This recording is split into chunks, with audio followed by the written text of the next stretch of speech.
యాదాద్రి భువనగిరి జిల్లా దోతిగూడెంలోని హెజీలో ఫార్మా కంపెనీలో రియాక్టర్ పేలిపోయింది. దీంతో భారీగా మంటలు ఎగిసిపడుతూ ఉన్నాయి. ఇక్కడ వెంటనే అగ్నిమాపక సిబ్బంది రంగంలోకి దిగి మంటలను ఆర్పే ప్రయత్నం చేస్తున్న దృశ్యాల్ని మనం చూస్తూ ఉన్నాం. అయితే ఈ ప్రమాదంలో 10 మందికి పైగా గాయాలవ్వగా ఇద్దరి పరిస్థితి విషమంగా ఉన్నట్టుగా తెలుస్తోంది. క్షతగాతులను వెంటనే హాస్పిటల్కు తరలించారు. రియాక్టర్ పేలుడుతో భారీ శబ్దం రావడంతో దోతిగూడెం అంతమ్మగూడెం గ్రామస్తులు ఒక్కసారిగా ఉలిక్కిపడ్డారు. 3 నెలల్లో రెండోసారి ప్రమాదం జరగడంతో స్థానికుల్లో భయాందోళనలు నెలకొన్నాయి. ప్రస్తుతం క్షతగాతుల్ని మనం చూస్తూ ఉన్నాం. అండ్ అలాగే అక్కడ నెలకొన్న సిచ్యువేషన్ ని కూడా మనం చూడొచ్చు. కంపెనీలో రియాక్టర్ పేలిపోవడంతో ఒక్కసారిగా అక్కడ మంటలు పెద్ద ఎత్తున ఎగిసిపడుతూ ఉంటే వాటిని ఆర్పే ప్రయత్నం చేస్తూ ఉన్నారు ఫైర్ సిబ్బంది. అలాగే క్షతగాతులు తీవ్రంగా గాయపడిన దృశ్యాలని కూడా మనం చూస్తూ ఉన్నాం. టీవీ9 ఎక్స్క్లూజివ్ విజువల్స్ ని మనం చూడొచ్చు.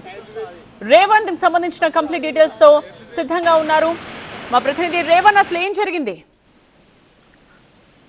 బుధాన్పుచ్చం మండలం దోతిగూడెం గ్రామంలో ఉన్నటువంటి హెజిలో ఫార్మా కంపెనీలో కొద్దిసేపటి క్రితం భారీ అగ్ని ప్రమాదం చోటు చేసుకుంది. ముఖ్యంగా ఈ కంపెనీలో ఫార్మా తయారవుతున్నాయి. ఇందులో ఒక రియాక్టర్ పేలడంతో భారీ శబ్దంతో ఒక్కసారిగా ఉలికిపడినటువంటి పరిస్థితి. రియాక్టర్ పేలడంతో కంపెనీలో ఉన్నటువంటి ఒక భాగంలో ఒక విభాగం మొత్తం పూర్తిగా చెల్లాచెదురైపోయింది.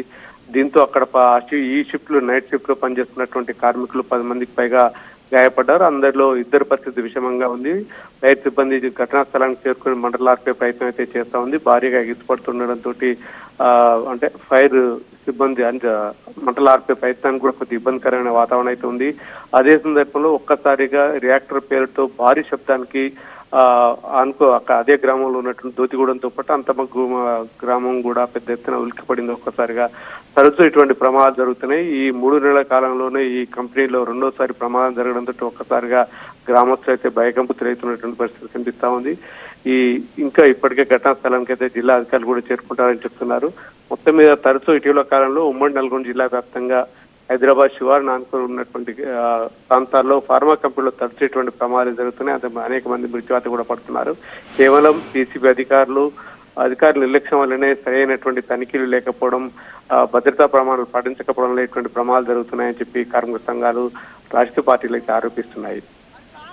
రైట్ రేవర్.